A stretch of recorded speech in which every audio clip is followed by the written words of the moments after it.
ज्ञान नमो ताहि जातै भय अरहंतादि महान।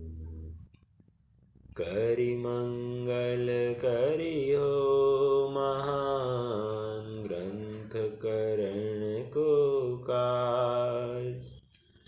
जातै मिल समाज सब पावै निज पद राज। इस भव तरु का मूल एक जानहु मिथ्या भाव। ताको करि निर्मूल अब करिए मोक्ष उपाय।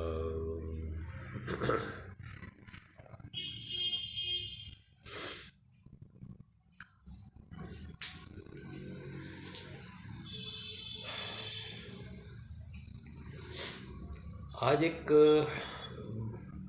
बहुत ही मार्मिक एक कथा सुनी। मैंने सोचा कि आप सबके साथ में शेयर कर दूं। ऐसा है कि कोई व्यक्ति है, उसके घर के सामने कोई आदमी मिट्टी के खिलौने बेचता है और उस मिट्टी के खिलौने में एक राजा है, एक रानी है, एक सेवक है, नौकर है, रंक है, एक घोड़ा है, हाथी है, ऐसे अनेक अनेक खिलौने हैं। तो एक बार वो व्यक्ति की जस्ट ऑब्जर्व कर रहा था, तो उसको ऐसा एक भास हुआ, अरे देखो वो राजा का खिलौना बोल रहा है मेरा भाव 10 रुपया, और ये मेरे सेवक का भाव, मतलब जो राजा का सेवक है सिपाही, उसका भी भाव 10 रुपया। बहुत नाइंसाफ़ी है। कह रहा राजा का भाव तो 100 रुपया तो कम से कम होना चाहिए। फिर रानी भी आकड़ गई। रानी कह रही मैं राजा की रानी हूँ, मेरा भाव इतना कम 7 रुपया, और जो मेरी सेवा करती उसका भी भाव 7 रुपया, और लो उस राजा के सेवक से भी कम भाव मेरा। अरे नाराज़ हो गई। तो ऐसा ही सब वहाँ पर जो थे, सबका आपस में ऐसा ही वाद विवाद चालू हो गया। सब कहने लग गए हमारा भाव कितना कम, हमारा भाव कितना कम। तो राजकुमार था, आप लगाना जितने पात्र लगा सकते हैं। काफ़ी देर उहापोह होता रहा। उतने में क्या हुआ, अचानक से एकदम जोर से बारिश आ गई। और बस आधे घंटे में फिर से वो व्यक्ति देख रहा है वहाँ पर एक का भी नामो निशान नहीं है। मतलब सब मिट्टी हो गई है। कथा तो कितनी ऑर्डिनरी भी लग सकती है, और हाँ कथा के रूप में अपने को ठीक लग सकती है, लेकिन कथा एक वैराग्य संदेश लेकर आई है। संदेश ये है कि चाहे कोई करोड़ों रुपया कमाए, चाहे कोई बहुत बड़ी डिग्रियां हासिल करे, उसकी वैल्यू लोक में थोड़ी ज़्यादा रखी जाती है, और कोई शायद पैसा बहुत कम कमाए और डिग्री ना के बराबर हो, उसकी लोक में वैल्यू थोड़ी कम भी आकी जाए, लेकिन काल पाकर जिसने करोड़ों खरबों कमाए हैं उसके देह की भी मिट्टी ही होने वाली है, और जिसने कुछ नहीं कमाया उसके देह की भी मिट्टी ही होने वाली है। इसलिए जो अंदर में विराजमान तत्व है उसकी महिमा लाना बहुत ज़रूरी है, क्योंकि वो महिमावान पदार्थ ही सर्वाश्रय से सुख का कारण, सुख का दाता है और सुख का कारण भी है।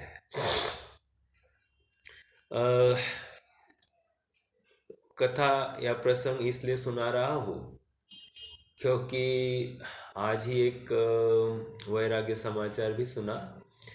एक हथरस है, अलीगढ़ के पास एक गांव है हथरस, और वहाँ पर एक दानशूर श्रेष्ठी, सुमत जी नाम है उनका, वे उनकी जीवन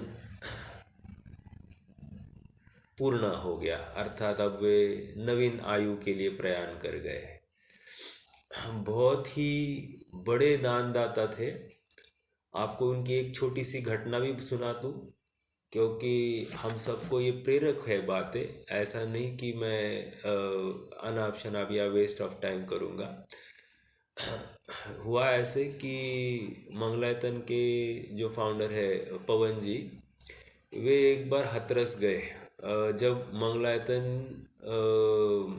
चालू होने से पहले, और हथरस के दिगंबर समाज में अपील करी कि आप में से हम दान दातार देख रहे हैं, और वे पूरे समाज के सामने अपील की, और nobody turned up, nobody, not a single person turned up to assist him। तो उतने में सुमत जी भी वहाँ पर थे। उन्होंने एक सेकंड का भी विलम्ब ना करते हुए 20 साल पहले 1 लाख रुपया दान राशि नोट करा दी, और उसके आगे ये दान का सिलसिला तो चलता ही रहा। करोड़ों रुपए उन्होंने दान राशि में करा दिए। जब भी मंगलायतन आते तो बच्चों के लिए फल, खाने के लिए, और दान राशि दिए बिना नहीं जाते। और दान राशि छोटी मोटी नहीं होती थी, 50,000 कम से कम साथ में लेकर ही आते थे। इतना पैसा लुटाया उस आदमी ने। ये दान का तो अलग चीज़, लेकिन अलग ही किस्म के थे, और आते थे अपनी शेखी नहीं बगाड़ते थे, अर्थात मैं इतना दान देता हूँ ऐसा कुछ भी नहीं। आते थे तो तत्व चर्चा ही करके जाते थे, लौकिक गप्पे नहीं। पवन जी के साथ बैठते होंगे तो भी तात्विक चर्चा, और सचिन जी के साथ बैठे तो भी तत्व चर्चा। तत्व चर्चा के अलावा और कुछ भी नहीं करते थे, और 2-2, 3-3 घंटे बैठ कर जाते थे। समझने की बात इतनी है कि कैसे भद्र परिणाम वाला जीव कोई हो सकता है। और बस, तो ये एक वैराग्य समाचार। एक साधर्मी दानशूर श्रेष्ठी अपने समाज से अब नहीं रहे, उनके बेटे हैं, लेकिन जिनके निमित्त से कोई विशेष कार्य हुआ हो उसको याद किया जाता है। और उन्होंने दान दिया, अपन अनुमोदना तो कर सकते हैं, राइट। अनुमोदना में भी उतना ही फल है, तो हम अनुमोदना से ना चुके। ज़रूरी नहीं कि हम लाखों करोड़ों बरसाए, ज़रूरी है हम अनुमोदना करना सीखें, क्योंकि अनुमोदना अपने आप में बहुत बड़ा फल है, ठीक है। या भावों की विशुद्धता, ये अपने आप में बहुत बड़ा कार्य है। और हम जो कुछ भी कर रहे हैं, सुन रहे हैं, समझ रहे हैं, भावों की विशुद्धता उसके पीछे छिपी है। हम अक्सर कहते हैं कि हमको दान देना है, दान देना है, दान देना है। तो दान देते हुए किसी को देखा तो अनुमोदना भी कर लिया करो, तो उससे भी उतने ही दान का फल लग जाता है, ठीक है। और उनकी बहुत बातें हैं, लेकिन जैसे डेली 100 किलो लौकी मार्केट से उठाते थे उनकी, और गायों को बांटते थे 100 किलो लौकी, और बंदरों के लिए चने चने भी बांटते थे। ठीक है, मतलब ऐसा भी सामाजिक कार्य भी उन्होंने बहुत किया। जैसे आँखों के ऑपरेशंस भी उन्होंने फ्री ऑफ कॉस्ट कराए। सैकड़ों ऑपरेशंस फ्री ऑफ कॉस्ट कराए, मतलब शिविर का आयोजन करके पूरा खर्चा उन्होंने निर्वाह किया। ऐसा ऐसा उनका विशेष कार्य प्रभाव रहा। ठीक है, चलिए अपन अब आगे बढ़ते हैं। अपना प्रकरण निर्जरा तत्व संबंधी भूल, ये व्यवहाराभासी निर्जरा तत्व संबंधी भूल कैसे रख रहा है, इसकी बात अपन देख रहे हैं। और सबसे पहली बात तो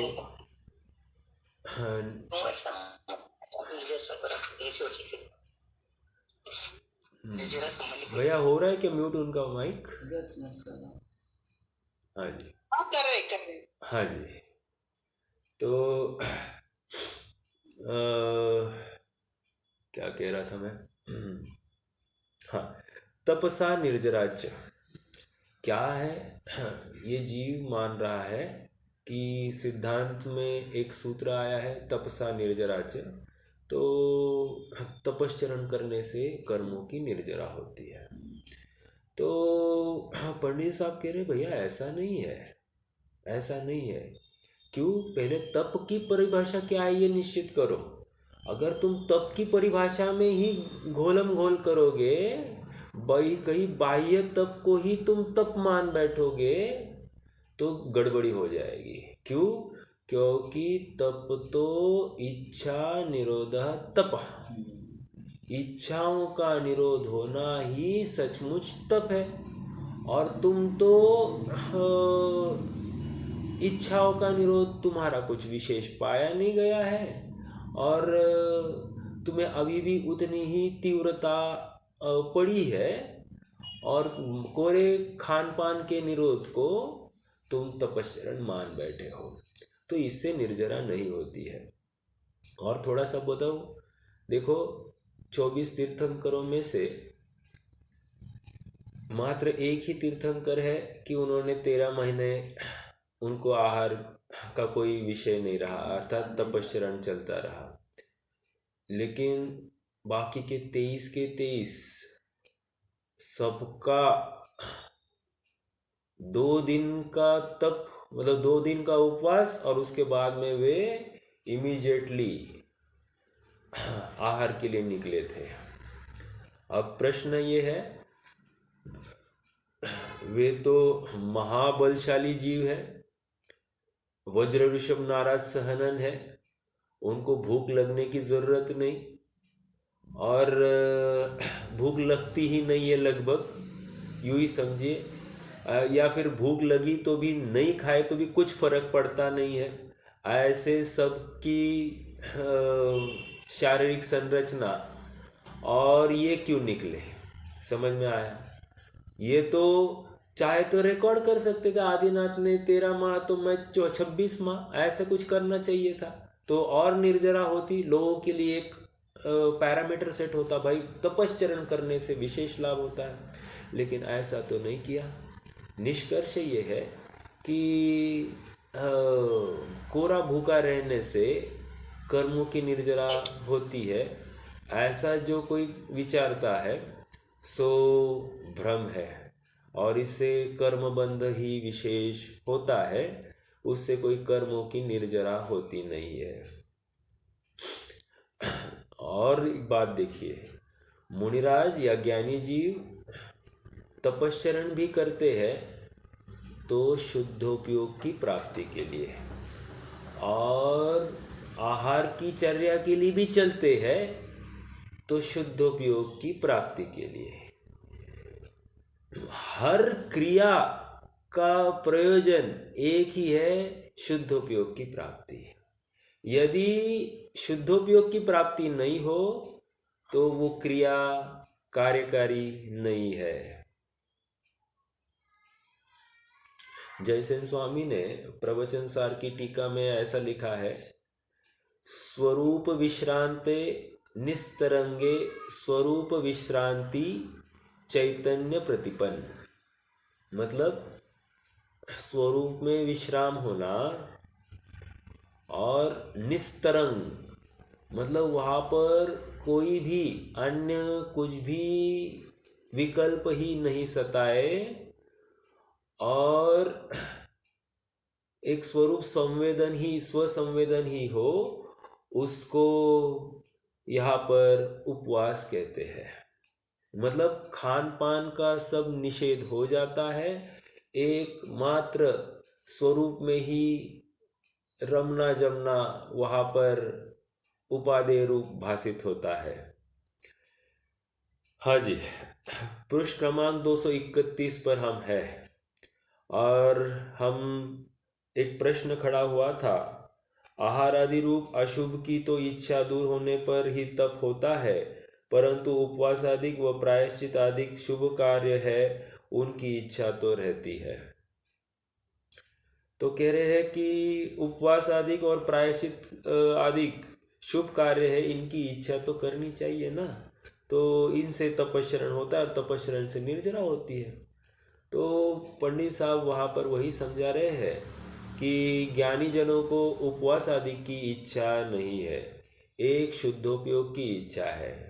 तुम खाते खाते शुद्धोपयोग करो, तुम चलते चलते शुद्धोपयोग करो, तुम बिना खाए शुद्धोपयोग करो, तुम लेटे लेटे शुद्धोपयोग करो, तुम किसी भी अवस्था में रहो, कोई भी क्रिया करो, उसका फल शुद्धोपयोग होना चाहिए। तुम शास्त्र लिख के शुद्धोपयोग करो या बिना शास्त्र लिखे शुद्धोपयोग करो, तुम तत्व चिंतन करते शुद्धोपयोग करो या फिर उपदेश आदि देकर शुद्धोपयोग करो, तुम कुछ भी करो लेकिन शुद्धोपयोग करो। समझ में आया?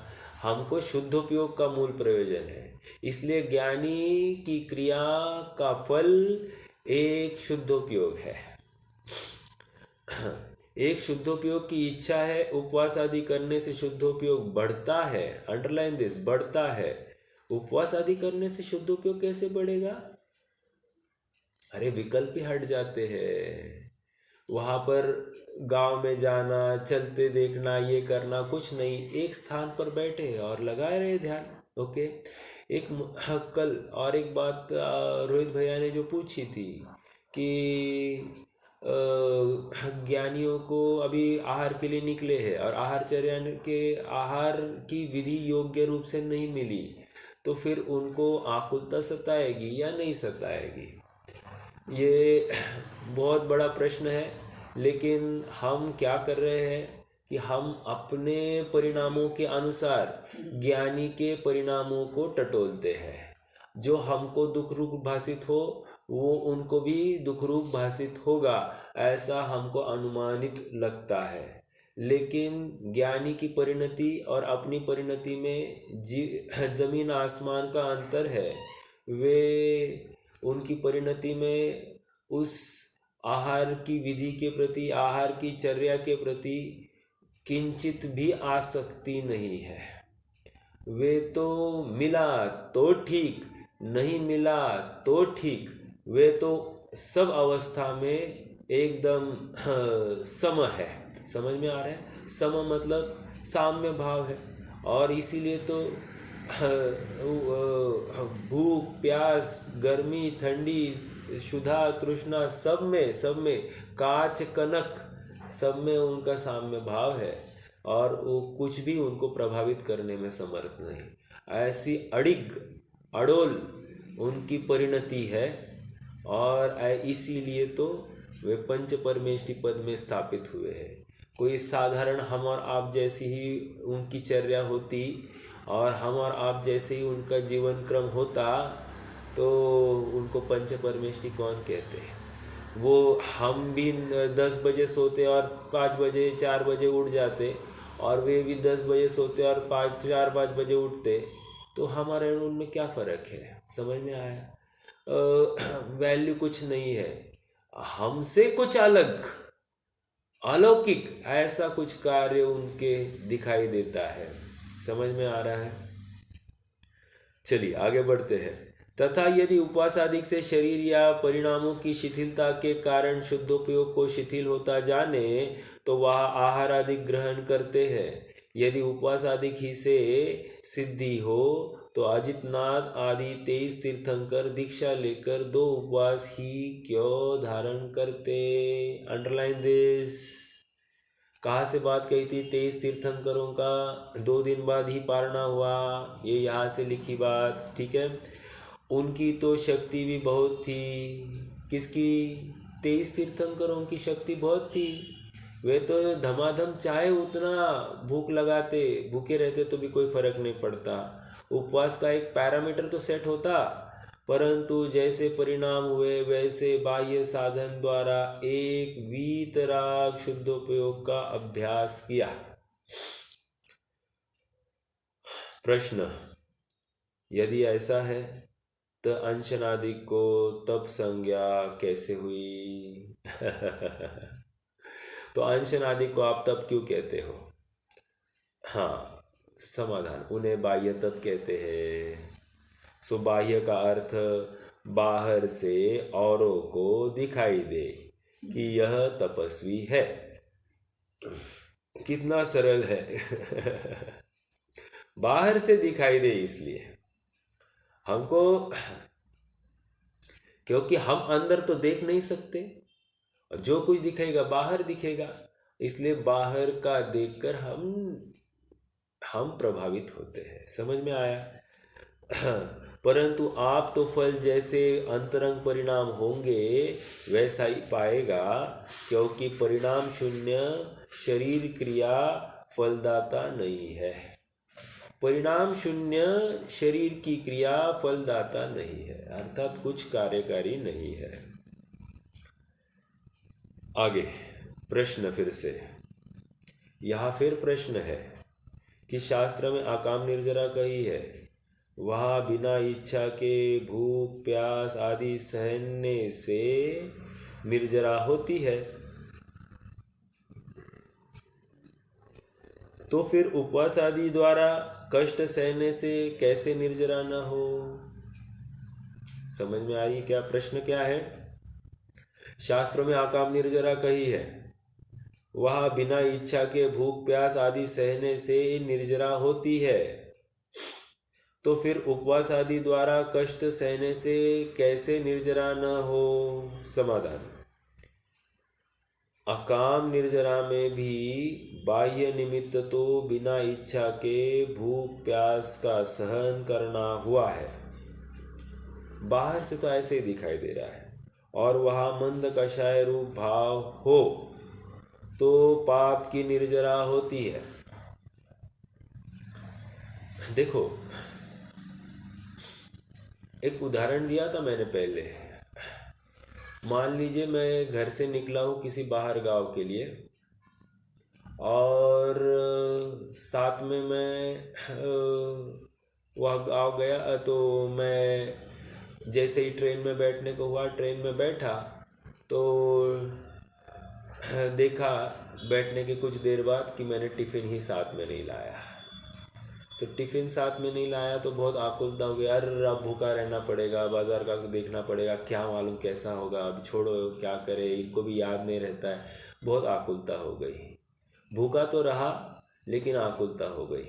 तो ये आकुलता हुई, आकुलता अपने आप में पाप बंध का कारण। तो कह रहे हैं कि ये कोई अकाम निर्जरा नहीं हुई। दूसरी एक, या मान लो आकाम निर्जरा थोड़ी इसमें मान लेते हैं कि इसने बाहर का तो नहीं खाया लेकिन आकुलता बहुत की, तो उसको किसी अंश में आकाम निर्जरा कह लेते हैं, लेकिन विशेष तो पाप बंद भी हुआ क्योंकि आकुलता हुई। दूसरी केस में मान लीजिए कि आहार का भोजन का डब्बा साथ में नहीं था, तो निश्चित मालूम हो गया कि अरे नहीं आया, ओके ठीक है कोई बात नहीं, अरे अनादिकाल से खाते आए, अब नहीं खाएंगे तो क्या फ़र्क पड़ेगा, अच्छा हुआ नहीं आया तो नहीं आया, और बस भेद ज्ञान करेंगे, ऐसा चिंतन किया, तो ये क्या हो गया? ये अकाम निर्जरा हो गई। क्यों? इच्छा का निरोध किया, तो वहाँ पर पाप का अभाव करने का उसने प्रयास किया। ठीक है, तो ये दूसरा एग्जाम्पल लिया। अब तीसरा एग्जाम्पल, मान लीजिए कोई घर से ही निकलते हुए कह दिया अरे नहीं चाहिए मुझे टिफ़िन, मैं अब कुछ नहीं खाऊंगा रास्ते में, ये ट्रेन में क्या है, एक तो सब नॉनवेज आदि सब होते हैं, अंडे वंडे वाले सब घूमते हैं, अपन वहीं पे बैठकर खाए अच्छा नहीं लगता है, तो इसलिए नहीं, अपन कुछ भी नहीं वहाँ पर वो खाना भी मुझे इष्ट नहीं लगता है। तो अपने आप में इसका वो भी विकल्प उसने कम कर दिया, तो इसकी विशेष अकाम निर्जरा समझ में आ रहे हैं। तो आकाम निर्जरा के भी अपने अपने स्तर है। अब यहाँ क्या कह रहे हैं, आकाम निर्जरा में भी बाह्य निमित्त तो बिना इच्छा के भूख प्यास का सहन करना हुआ, और यहाँ मंद कषाय रूप भाव हो, यहाँ मंद कषाय रूप भाव हो तो पाप की निर्जरा होती है, देवादि पुण्य का बंध होता है। ठीक है, क्या क्या बात कर रहे हैं, पाप की निर्जरा हुई, देव आयु रूपी पुण्य प्रकृति का बंध होता है, परंतु यदि तीव्र कषाय होने पर भी कष्ट सहने से पुण्य बंध होता हो तो सर्व तिर्यंचाधिक देव ही हो, सो बनता नहीं है। लॉजिक दिया है, लॉजिक कह रहे हैं कि मान लीजिए कि तीव्र कष्ट हुआ और भूखा भी रहा, तो उससे क्या होना चाहिए, भूखा रहा ना तो भूखे रहने का फल तुम्हें देवायु मिलनी चाहिए, लेकिन ऐसा होता है क्या कभी, नहीं। सभी तिर्यंच थोड़ी देव आयु को प्राप्त होते हैं, सब मर के कोई तिर्यंच भी बनता है, कोई नरक भी जाता है, कहीं भी जा सकता है। हाँ, उसी प्रकार इच्छा पूर्वक उपवास आदि करने से वह भूख प्यास आदि कष्ट सहते हैं, सो यह बाह्य निमित्त है, परंतु वह जैसा परिणाम हो वैसा फल पाता है। बहुत जबरदस्त, जो परिणाम उसका फल वैसा मिलेगा। मैंने इसलिए तो कहा भावे का दरिद्रता, अनुमोदना करना सीखो, अनुमोदना में ही फल मिल जाता है, ज़्यादा करने की ज़रूरत नहीं है, बस करते हुए कि अनुमोदना करना सीखना चाहिए। ठीक है,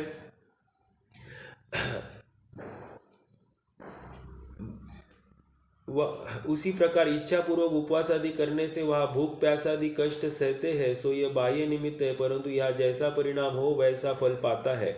जैसे अन्न को प्राण कहा उसी प्रकार, तथा इस प्रकार बाह्य साधन होने से अंतरंग तप की वृद्धि होती है, इसलिए उपचार से इनको तप कहा है।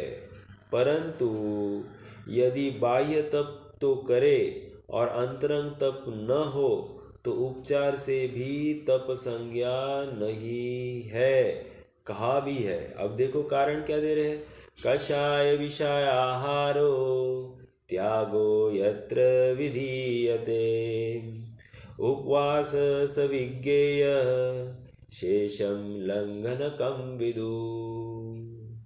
कितनी बातें हैं, उपवास करता है तो शरीर को मेंटेन करने के लिए करता है, एक समय खाएगा तो शरीर ठीक रहेगा इसलिए खाएगा, 2 समय खाएगा तो शरीर ठीक रहेगा इसलिए खाता है, और साथ साथ ये भी हो रहा है, ये भी हो रहा है, तो ये भी हो रहा है वो भी हो रहा है, मत करो भैया। तुम पहले निश्चित करो कि तुम्हारे जो कोई चर्या है उसका फल क्या शुद्धोपयोग है, शुद्धोपयोग के लिए तुम कर रहे हो तो शाबाश, अगर तुम शुद्धोपयोग के लिए नहीं कर रहे हो तो तुम्हारी वो क्रिया कुछ भी वैल्यू नहीं करती। शरीर के लिए कर रहे हो तो भी कोई कार्यकारी नहीं, क्यों नहीं, शरीर अच्छा रहेगा तो फिर धर्म कर, अरे कहाँ धर्म करने की बात करते हो, धर्म करना होता तो तुम कब के लग चुके होते, तुम तो बहाने बनाते हो धर्म के नाम पर। देखो मैं हमेशा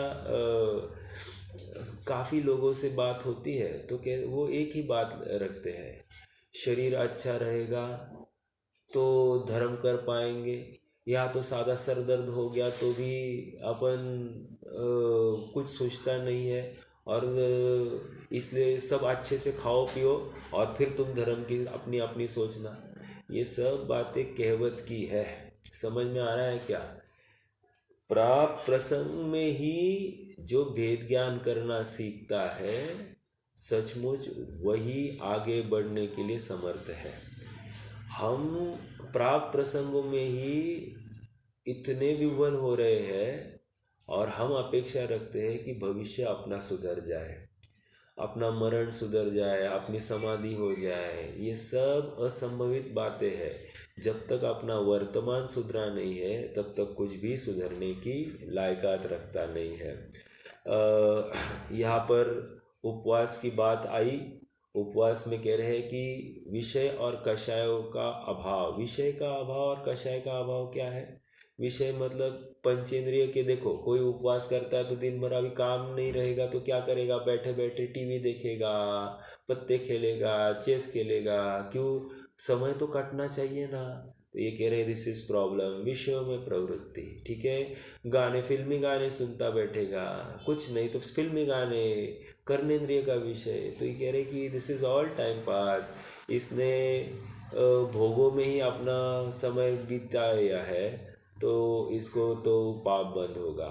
कषाय, कषाय मतलब धनार्जन करने में प्रवृत्ति करना, या फिर आहार नहीं करना है, भोजन नहीं करना है तो जितने भी अपने पेंडिंग काम है सब उन कामों में प्रवृत्ति करना।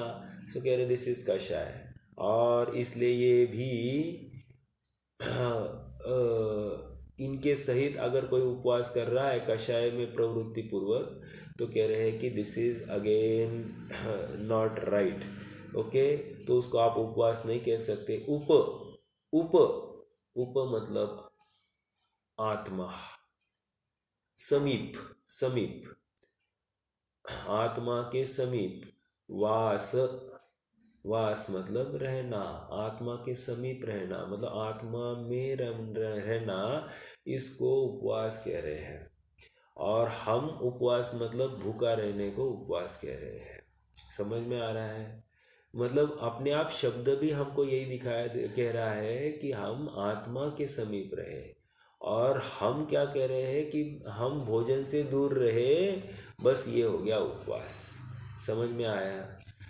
तो ये बात नहीं है, क्योंकि यद्यपि हम कोई कौलाहार ग्रहण नहीं कर रहे हैं लेकिन नौकन वर्गणा, आहार वर्गणा ये तो ग्रहण हो ही रही है। तो कहाँ रहा फिर उपवास? कहाँ? तो वो तो खाना पीना तो चल ही रहा है और वातावरण में से ही पोषक तत्व ये शरीर खींचते रहता है। ठीक है, जहाँ कषाय विषय और आहार का त्याग किया जाता है उसे उपवास जानना। शेष को श्री गुरु उल्लंघन कहते हैं। यहाँ कहेगा यदि ऐसा है तो हम उपवास आदि नहीं करेंगे। आ गया? अभी ये तो डायरेक्टली बच्चे है ना, बच्चे को बोल दिया भैया तुम ये गलत कर रहे हो, ऐसा है, आज चलो आज से तो जो कर रहे हो वो भी नहीं करेंगे।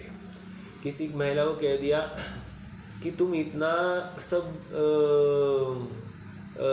सुनती हो धर्म का, सब करती हो और तुम्हें ये थोड़ी सी भी बात समझ में नहीं आती, थोड़ा सा भी विवेक नहीं यूज़ कर सकते। अच्छा ऐसा है, अब आज से तो मैं ये भी नहीं करूँगी। मतलब क्या? इसने थोड़ा सा कोई दुर्गुण सुन लिया तो इसको सहा नहीं गया। तो कहने की बात यह है कि ये पात्र नहीं है। वैसे ही यहाँ पर अब ये भी बच्चा, ये जो जीव है ये कह रहा है कि आप इन सब कार्यों को, आप विषय कषाय को में प्रवृत्ति ये पाप बंध का कारण है ऐसा कह रहे हो, तो चलो ठीक है फिर हम आज से उपवास भी नहीं करेंगे, कोई प्रॉब्लम नहीं, हमको क्या है। तो उपवास का निषेध कर रहे। देखो, हम उपवास का निषेध किस बुद्धि से तुम कर रहे हो, उस बुद्धि का निषेध कर रहे हैं हम। अगर तुम्हारा प्रयोजन शुद्धोपयोग होता, एक आत्मा की प्राप्ति होता, कषाय की मंदता होता या विषयों के त्याग होता तो हम अनुमोद नहीं करते। लेकिन तुम्हें महंत बनना है और मात्र कोरे भूखे रहने से तुम्हें कर्म की निर्जरा करनी है, ऐसा तो होता नहीं है।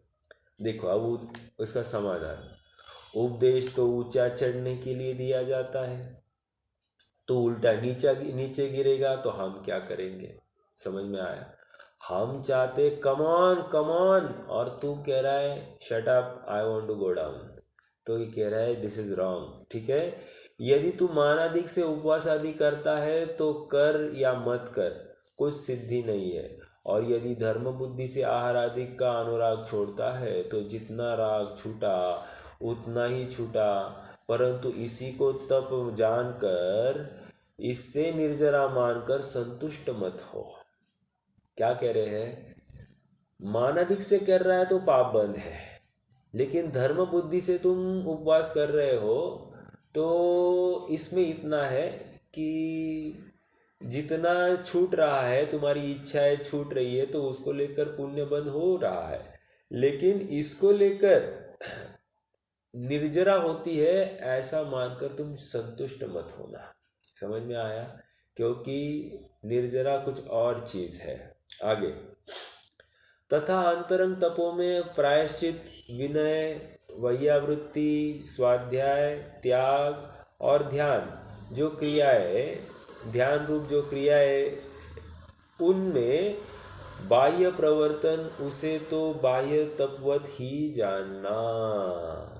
जैसे अंशन आदि बाह्य क्रिया है, उसी प्रकार यह भी बाह्य क्रिया है। इसलिए प्रायश्चित आदि बाह्य साधन अंतरंग तप नहीं है। ऐसा बाह्य प्रवर्तन होने पर जो अंतरंग परिणामों की शुद्धता हो उसका नाम अंतरंग तप। ये सबके लिए बहुत महत्वपूर्ण बात। मैंने अभी अभी थोड़े दिन पहले एक प्रश्न पूछा था, आप सबको याद होगा, बहिरंग तप और अंतरंग तप दोनों में फर्क क्या है? और बहिरंग तप मतलब जो सबको दिखाई दे, ओके, और जो अंतरंग तप है वे आत्माश्रित है, ओके।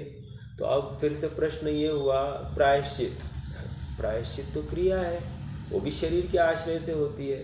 विनय, ये भी क्रिया है, वो भी शरीर के आश्रय से होती है। वैयावृत्ति, वैयावृत्ति क्या है? ये भी क्रिया है, ये भी बहिरंग दिखाई देती है। स्वाध्याय, ये भी शास्त्र पढ़ना, ये भी स्वाध्याय है, तो ये भी तो बहिरंग दिखाई दे रही है। त्याग और ध्यान, तो कह रहे हैं कि त्याग भी किसी पर वस्तु का ही दिखाई देता है, तो वो भी तो बहिरंग दिखाई दे रहा है। कहने की बात, या फिर ध्यान रूप क्रिया जो कुछ है, मन वचन काय की एकाग्रता करने का जो यत्न है, तो कह रहे वो भी तो एक बहिरंग क्रिया है। तो ये सब क्या है? अंतरंग तप कह रहे हैं, और क्रिया तो सब बहिरंग दिखाई दे रही है। तो कह रहे हैं हाँ, ये अगर तू मात्र कोरी क्रिया कर रहा है तो वो बहिरंग तप ही है, लेकिन यदि उसका फल तुम्हें शुद्धात्मा की प्राप्ति है तो ही अंतरंग तप वो नाम पाएगा। समझ में आया? देखो, इसलिए प्रायश्चित आदि बाह्य साधन अंतरंग तप नहीं है। ऐसा बाह्य प्रवर्तन होने पर जो अंतरंग परिणामों की शुद्धता हो उसका नाम अंतरंग तप जानना। ये लास्ट लाइन अंडरलाइन कीजिए आप, ठीक है? हाँ जी, आगे बढ़ते हैं। वह भी इतना विशेष है कि बहुत शुद्धता होने पर शुद्धोपयोग रूप परिणति होती है। वहाँ तो निर्जरा ही है, बंद नहीं होती। फिर से, वहाँ भी इतना विशेष है कि बहुत शुद्धता होने पर शुद्धोपयोग रूप परिणति होती है। वहाँ तो निर्जरा ही है, बंद नहीं होता। देखिए क्या कह रहे हैं, बहुत शुद्धता होने पर शुद्धोपयोग रूप परिणति होती है, और होती है, वहाँ तो निर्जरा ही है, बंद नहीं है। शुद्धोपयोग के काल में बंध नहीं हो रहा है, कह रहे हैं, ठीक है? एक बात ये हो गई। और अल्प शुद्धता होने पर शुभोपयोग का ही अंश रहता है, इसलिए जितनी शुद्धता हुई उससे तो निर्जरा है, जितना शुभ भाव है उससे बंध है। मान लीजिए, देखिए मुझे एग्जाम्पल दे रहे हैं, अभी ऊपर ऊपर के गुणस्थानों में शुद्धता का विशेषता है, ठीक है? तो वहाँ पर बंध कम होगा और निर्जरा ज़्यादा होगी। लेकिन और उसके ऊपर कह रहे कि शुद्धोपयोग विशेष है तो बंध तो हो ही नहीं रहा है, बंद तो हो ही नहीं रहा है, ओके। विशेष निर्जरा होती है।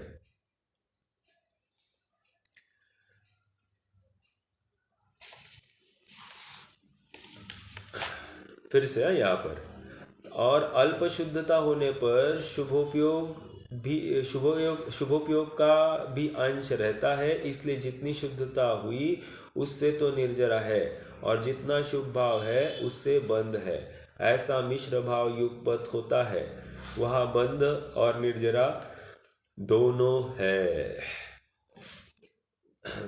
बंध और निर्जरा दोनों है। आगे, यहाँ कोई कहे कि शुभ भाव से पाप की निर्जरा होती है। अब ये प्रश्न बहुत ही मार्मिक है, आप जरा इसको स्टार कर दीजिए आपके बुक में। कोई कहे शुभ भाव से पाप की निर्जरा होती है, पुण्य का बंध होता है, परंतु शुद्ध भाव से दोनों की निर्जरा होती है, ऐसा क्यों नहीं कहते हो? प्रश्न समझ में आया क्या?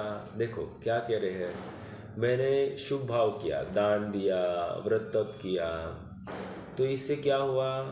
कह रहे कि पाप की निर्जरा हुई। अब मान लीजिए एक कदम आगे बढ़ गया, मैंने शुद्धोपयोग किया, तो शुद्धोपयोग से इसका कहना ये है कि पाप की भी निर्जरा हो गई और पुण्य की भी निर्जरा हो गई, दोनों को क्या प्रॉब्लम है? तो कह रहे नहीं भाई, दिस इज नॉट राइट। क्यों? ये कह रहे हैं, देखो मान लीजिए अभी किसी को शुद्ध भाव है ना, तो जितने अनुपात में शुद्धपना है या स्थिरता है, उतने अनुपात में बंधन नहीं हो रहा है, और जितने अनुपात में वहाँ पर कर्म उदय है, और कर्म उदय को लेकर वहाँ पर जीव का परिणाम पूर्ण वीतराग नहीं है, उस सराग अंश में कह रहे क्या हो रहा है? एक तो पाप की निर्जरा हो रही है, ओके माना, लेकिन पुण्य की निर्जरा नहीं हो रही है। प्रश्न खड़ा इसलिए हो रहा है कि ये कहना चाह रहा है कि शुद्धोपयोग से आप दोनों बातें कहो, लेकिन पंडित साहब कह रहे ऐसा नहीं, शुद्धोपयोग से एक तो बंद होता ही नहीं, और पुण्य शुभ भाव से अर्थात सराग अंश में क्या हो रहा है कि पाप की निर्जरा तो होती है, लेकिन पुण्य की निर्जरा नहीं होती है। ठीक है, ये कहना चाह रहे हैं। अब देखो अपन पढ़ते हैं, आप थोड़ा सा उपयोग लगाकर सुनना है ना। प्रश्न मैं फिर से पढ़ता हूँ, तो प्रश्न के साथ में फिर से जुड़ सकते हैं अपन। एक मिनट ना।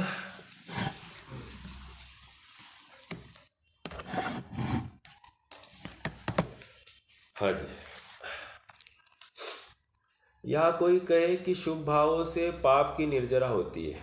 एक, शुभ भाव से पाप की निर्जरा होती है, आप चाहो तो एक लिंक करके रखिए, शुभ भाव से क्या निर्जरा हो गई? पाप की निर्जरा।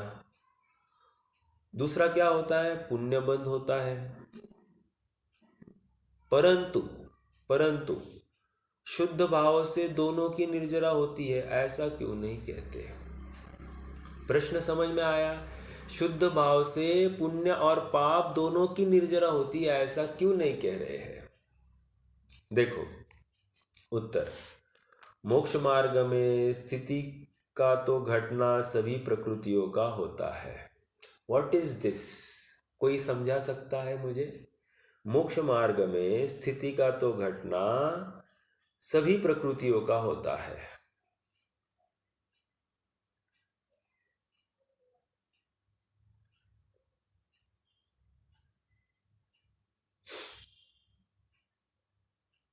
कोई बता सकता है?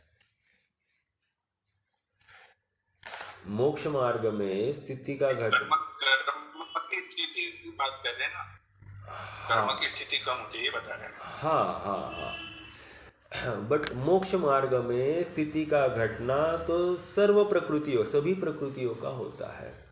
सभी मतलब कौन सी प्रकृति है? देशघाती और सर्वघाती और देशघाती।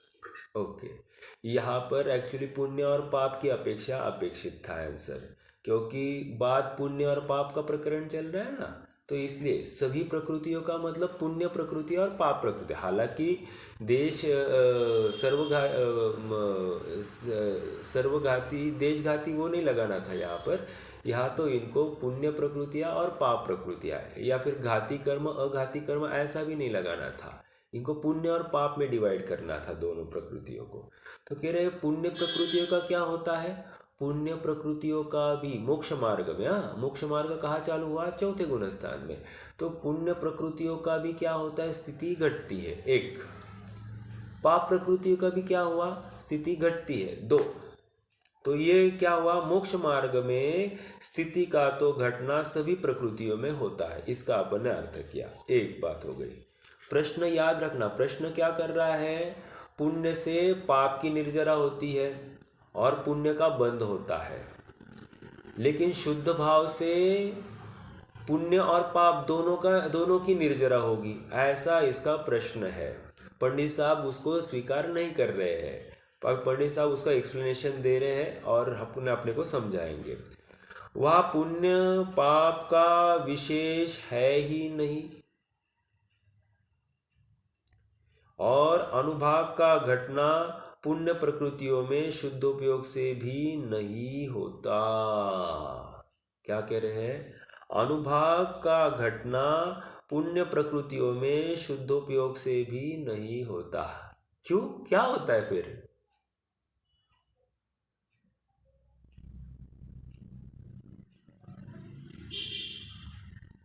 ये पकड़ रहे हैं क्या कोई? प्रकरण थोड़ा सा इंपॉर्टेंट है, इसलिए मैं चाह रहा हूं कि देखो फिर से। और अनुभाग का घटना पुण्य प्रकृतियों में शुद्धोपयोग से भी नहीं होता है।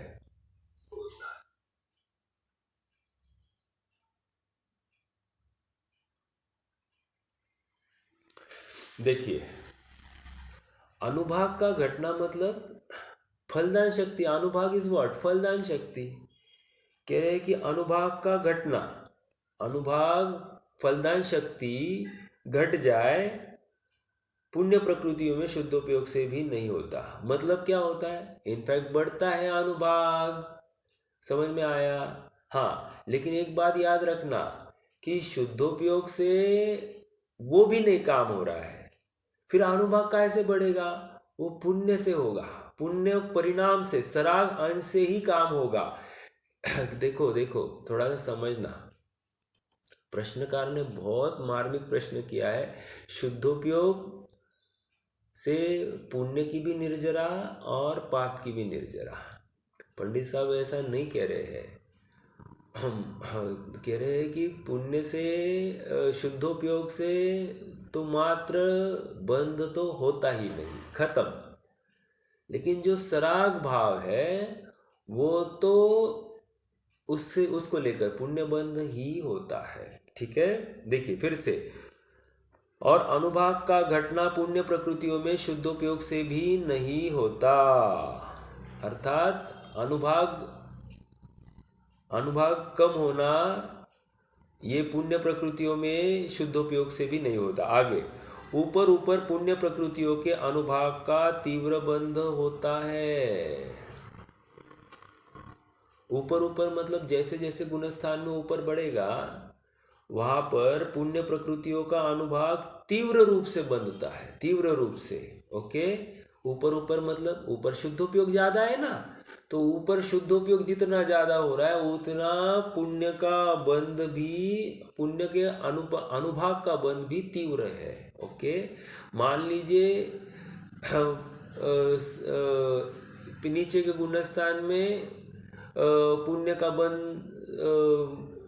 10 डिग्रीज है तो ऊपर 30 डिग्रीज है। मैं एग्जाम्पल दे रहा हूँ आपको, ठीक है? तो इतना बढ़ रहा है। ओके, आगे, ऊपर ऊपर पुण्य प्रकृतियों के अनुभाग का तीव्र बंध उदय होता है और पाप प्रकृतियों के परमाणु पलटकर शुभ प्रकृति रूप होते हैं। पाप का भी क्या हो रहा है? संक्रमण भी हो जा रहा है। ठीक है, दो बातें, पुण्य का अनुभाग बढ़ा और दूसरा पाप घटकर पुण्य रूप कन्वर्ट हो गया। आगे,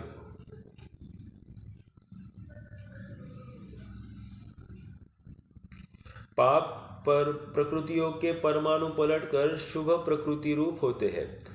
ऐसा संक्रमण शुभ तथा शुद्ध दोनों भाव होने पर होता है। फिर से, ऐसा संक्रमण शुभ तथा शुद्ध दोनों भाव होने पर होता है। What is the meaning of Shubh and what is the meaning of शुद्ध?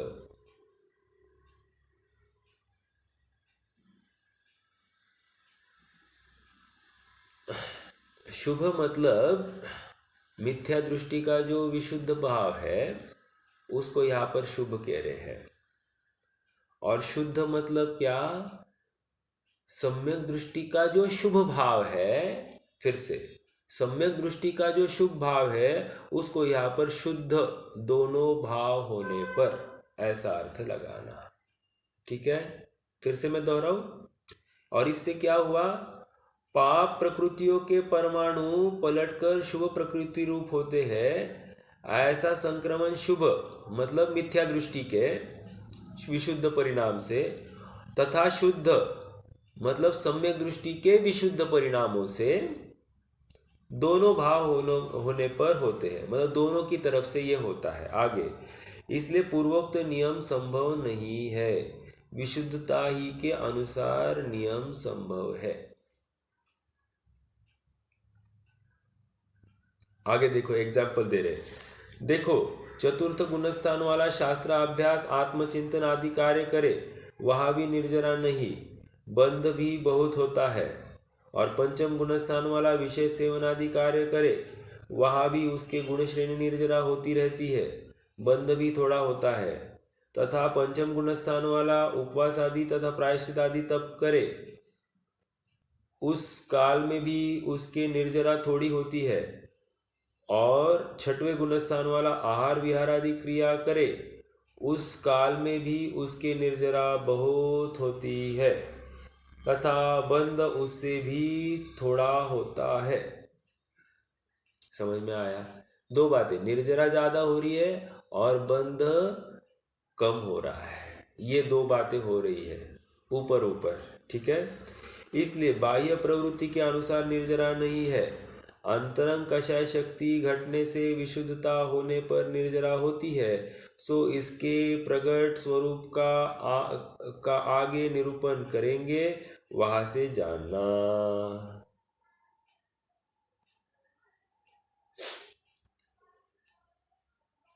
देखो, निष्कर्ष क्या था ये प्रकरण का? प्रकरण ये कह रहा था कि शुद्धोपयोग से पुण्य की भी निर्जरा कहो और पाप की भी निर्जरा कहो।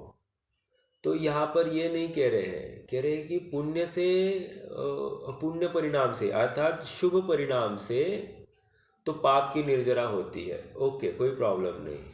लेकिन शुद्धोपयोग से तो कोई नवीन बंध होता ही नहीं है। आप यदि शुद्धोपयोग से बंध कहना चाहोगे तो तकलीफ हो जाएगी। तो इसलिए शुद्धोपयोग से तो बंध होता नहीं है। और तीसरा, अब शुद्धोपयोग के साथ में जो सरागता है, वो सरागता को लेकर क्या होगा? वहाँ पर पाप का बंध तो नहीं होगा, एक। और दूसरा, ये कह रहे हैं कि पाप का बंध नहीं हुआ और पुण्य का भी मतलब बंध ही नहीं होगा, पॉइंट नंबर 1। और उस सरागता को लेकर पाप का बंध नहीं होगा और पुण्य का अनुभाग ज्यादा होगा। स्थिति भले ही कमी हो गई लेकिन उसका अनुभाग ज्यादा होगा। ओके, प्रश्न ये खड़ा हो रहा है, फिर पुण्य की निर्जरा कैसे होती है? प्रश्न समझ में आया? पुण्य की निर्जरा कैसे होती है? तो कहते हैं कि पुण्य की निर्जरा स्वयमेव होती है, उसको कुछ भी किया नहीं जाता, वो तो स्वयमेव हो जाती है। पाप की निर्जरा पुण्य परिणामों से, लेकिन पुण्य की निर्जरा स्वयमेव हो जाती है। यह ऐसा इसका अर्थ निकालना। ठीक है, वो पुण्य प्रकृति अपने आप में उद्वेलित हो जाएगी। हाँ बोलिए। पुण्य की निर्जरा स्वयं से होते बोले ना, लेकिन फिर पुण्य से तो फिर वो स्वर्ग आदि का भी वो होता ना।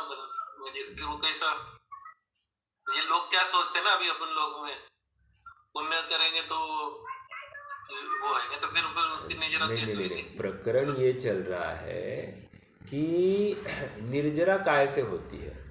तो निर्जरा कह रहे हैं कि एक तो शुद्धोपयोग से होगी, पहली बात, क्योंकि हाँ। शुद्धोपयोग से बंद होता ही नहीं है।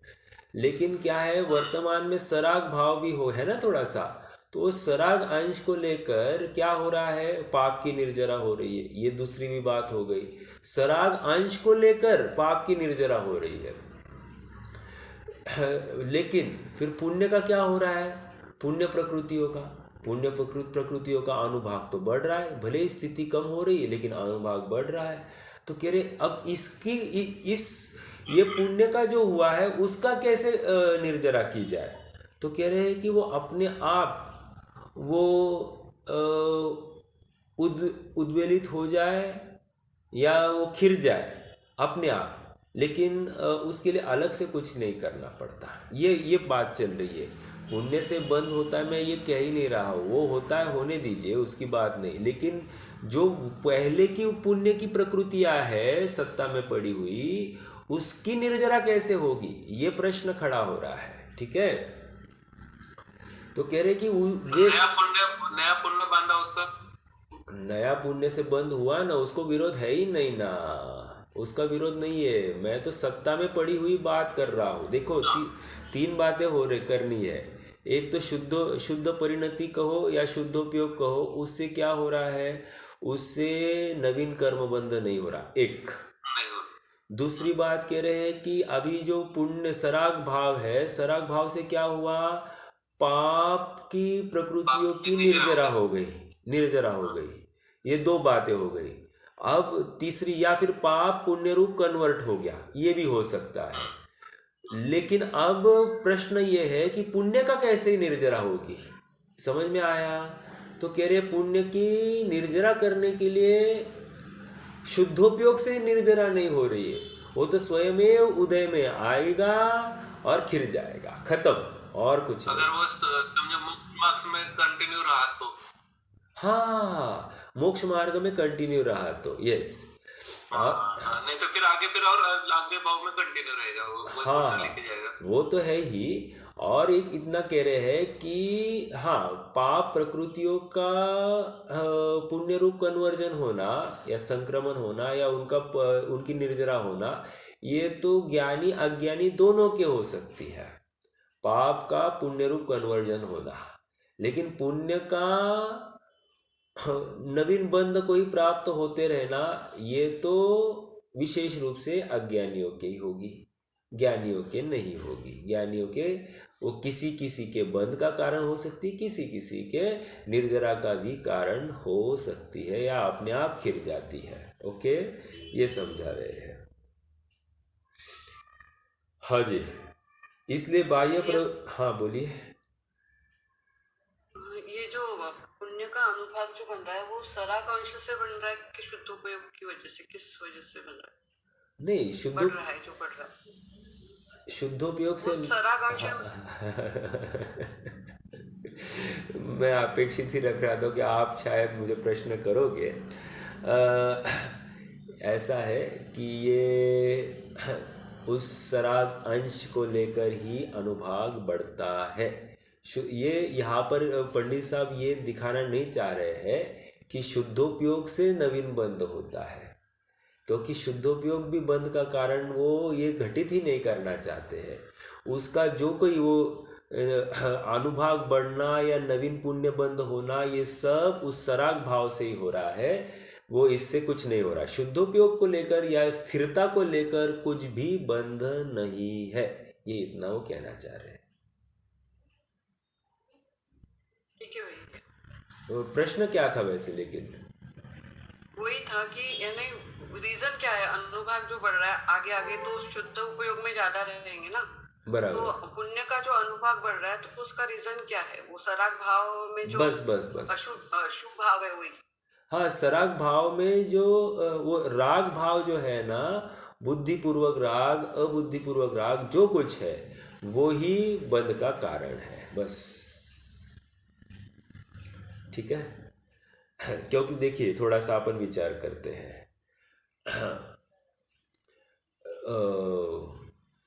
जैसे चौथे गुणस्थानवर्ती है ना, चौथे गुणस्थानवर्ती का सराग भाव किस जाति का होगा?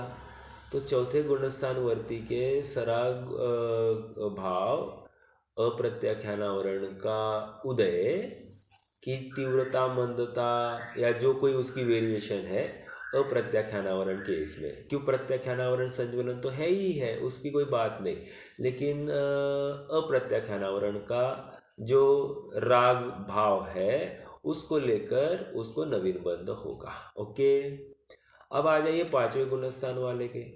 पांचवें गुणस्थान वाले के क्या है? अनंतानुबंधी और अप्रत्याख्यानावरण नहीं है, ये उसका शुद्ध भाव। ओके, अब बचा हुआ जो है प्रत्याख्यानावरण का तीव्र, मंद, मंदतर, मंदतम, ऐसा जो कोई उदय होगा वो राग है, और उस राग में जो कोई बंध होगा सुबंध होगा, और वो पुण्य बंध ही होने वाला है। ठीक है, अब आगे आ गए छठवें गुणस्थान में। वहां पर फिर से जो संज्वलन के उदय में जो कोई कार्य होने वाला है, जो कोई बंध होगा वो बंध है, वो सराग भाव, और उस भाव से बंध हो रहा है। हाँ, इसमें ये है उस राग भाव में भी शुभ भाव है ना, तो शुभ भाव को लेकर क्या होता है कि पाप प्रकृतियों की निर्जरा ही हो रही है, उस शुभ भाव को लेकर भी पाप प्रकृतियों की निर्जरा हो रही है, लेकिन पुण्य प्रकृति का अनुभाग या तो बढ़ता है, ओके, और नवीन पुण्य बंध भी होता है। ये दो बातें यहाँ पर उस राग भाव में ही कार्य हो रहा है। ठीक है, तीन बातें इनफैक्ट, पाप की निर्जरा, दूसरा पूर्व के पुण्य का अनुभाग बढ़ना, और तीसरा नवीन पुण्य बंध होना। ये सब काम कहाँ हो रहा है? उस सराग में ही काम हो रहा है। ये ऐसा, तो अपनी अपनी जाति का, अपने अपने स्तर का वो बंध होगा। ठीक है, चलिए आगे बढ़े। इस प्रकार, हाँ, इसलिए बाह्य प्रवृत्ति के अनुसार निर्जरा नहीं है, अंतरंग कषाय शक्ति घटने से विशुद्धता होने पर निर्जरा होती है। सो इसके प्रगट स्वरूप का आगे निरूपण करेंगे, वहां से जानना। महत्वपूर्ण बिंदु इस सेकेंड लास्ट पैराग्राफ में, ऐसा संक्रमण शुभ तथा शुद्ध दोनों भाव होने पर होता है। शुभ का अर्थ मिथ्या दृष्टि का विशुद्ध भाव, और शुद्ध का अर्थ सम्यक दृष्टि का विशुद्ध भाव। ये आपको करना है, इतना आप आपके नोटबुक में आप थोड़ा सा मेंशन करके रख दीजिए। ठीक है, नहीं तो शुद्ध मतलब आपको फिर से लगेगा शुद्ध भाव भी बंध का कारण हो गया, और प्रश्न भी वही है, तो वो कैसे हो सकती है बात? तो ये शुद्ध का अर्थ सम्यक दृष्टि का शुभ भाव, ये लगाना है। ओके, सराग अंश,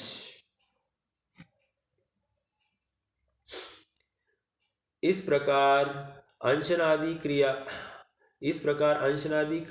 क्रिया को तप संज्ञा उपचार से जानना, इसी से इसे व्यवहार तप कहा है। व्यवहार और उपचार का एक अर्थ है, तथा ऐसे साधन से जो वीतराग भाव रूप विशुद्धता हो, वह सच्चा तप निर्जरा का कारण जानना। ठीक है, मतलब जिस तप का फल वीतरागता है, जिस तप का फल शुद्धोपयोग है, वही सच्चा तप जानना, और वही निर्जरा का कारण भी होगा। ठीक है,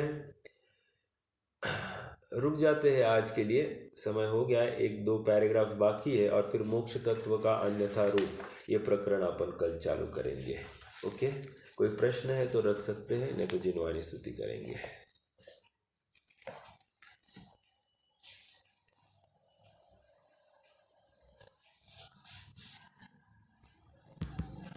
नहीं है कोई प्रश्न?